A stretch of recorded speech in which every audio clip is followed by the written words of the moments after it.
You'd laugh if I told you crappy Wi-Fi flipped my quiet Elmwood life on its head, but it did. Picture our little Ohio cul-de-sac clones, trimmed neighbors, polite dogs, wagging tails. Then boom, like some low-budget thriller set in suburbia. And it all began because my son Jamie Tequis, allergic to soccer, lives online, cracked the mystery behind our sluggish internet. We'd been wrestling with slow speeds for months. Zoom calls freezing like bad freeze frames. Jamie's games lagging so bad he'd die before spawning. We upgraded, rebooted, begged customer support. Nothing. Then one night, Jamie's hunched over the router logs, screen glow on his face. He leans back and goes, "Mom, someone's stealing our Wi-Fi. Ghost devices, weird names, laptops, androids, stuff we didn't own," he pointed. "It's Linda, next door."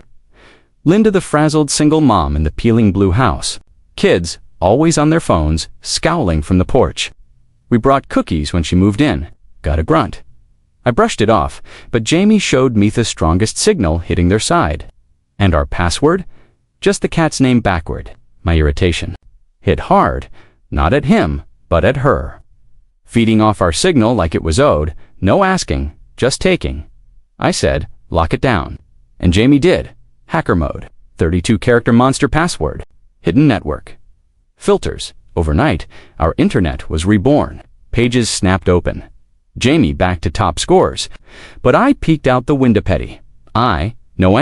Saw her kids pacing, phones dead. Linda storming out, shooting us a death glare like we'd stolen her food. Peace didn't last a day. Next afternoon, heat thick like syrup, I hear screaming outside. I drop dishes, rush to the window, and there's Linda.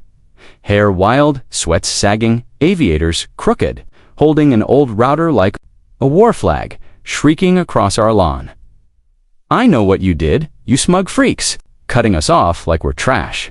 Her face, rage, and desperation twisted together. Her kids behind her, scared but used to it. Jamie steps beside me, whispering, "What the hell? She keeps screaming about her kids. Their right to internet." Then, before I even move, she grabs a garden rock and hurls it through our front window. Glass explodes everywhere. That rock lands by the couch, then she stomps off, shouting, "You'll regret this." Heart hammering, I call 911. Jamie's sweeping shards, hands steady but lips tight. The cops show an hour later. Two tired guys look at the window like we're overreacting. Take my story, then shuffle next door. Through the cracked glass, we watch Linda flip tears, wild gestures, kids clinging to her. When they come back, the officer says, "She claims you've been harassing her, that your son's a hacker targeting her kids." Maybe the rock was an accident. I gape. I saw her throw it. But they just say to file insurance, avoid contact, and leave. Linda smirks from her porch like she won. That's when something changed. In me, not just anger, but this resolve. If no one else was going to do something, we would. Jamie, already back at the laptop, says that meltdown wasn't just about losing Netflix. Something's up. And man, he was right. That night, he showed me the router logs again. Massive data usage, encrypted packets bouncing across international IPs. Jamie says, "We were a relayer house, part of a dark web network." Chill ran down my spine. Our Wi-Fi, used for crime, drugs, hacks. Worse, then he pulls up a corrupted thumbnail from one of the Fiosa child's room. Torn teddy, crying face. Familiar details. That little girl from next door. I felt sick. This wasn't freeloading. This was exploitation. Her kids sold out online, and we'd been the pipeline. I remembered black sedans out front. Linda arguing with sharp-dressed men. One grabbed her arm once, glared at our house like we were the problem. We started collecting evidence. Then the retaliation began. Legal threats from some big firm, slashed tires, whispers around the block. That boy's dangerous, obsessed. Schools suspended Jamie over some planted junk online. He slumped. Said maybe we should have let it go, but I couldn't. Not with those kids in that house. Jamie linked up with Finch, our lawyer. We got in touch with Detective Harlan Special Victims' old school grit. He took us seriously, slipped a tracer into their command node, tracked the web handlers, fake companies, criminal logistics like something out of a dystopian startup. Linda, just a pawn, but she played along, took money. let it happen.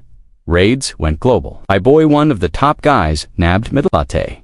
Their leader pulled out of a penthouse in cuffs, smug grin frozen as SWAT rolled in.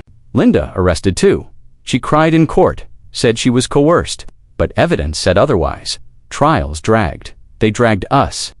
Lawyers tried pinning things on Jamie, said he planted the image. Your son's a vigilante hacker, isn't he? But he just looked them dead on. I didn't create this.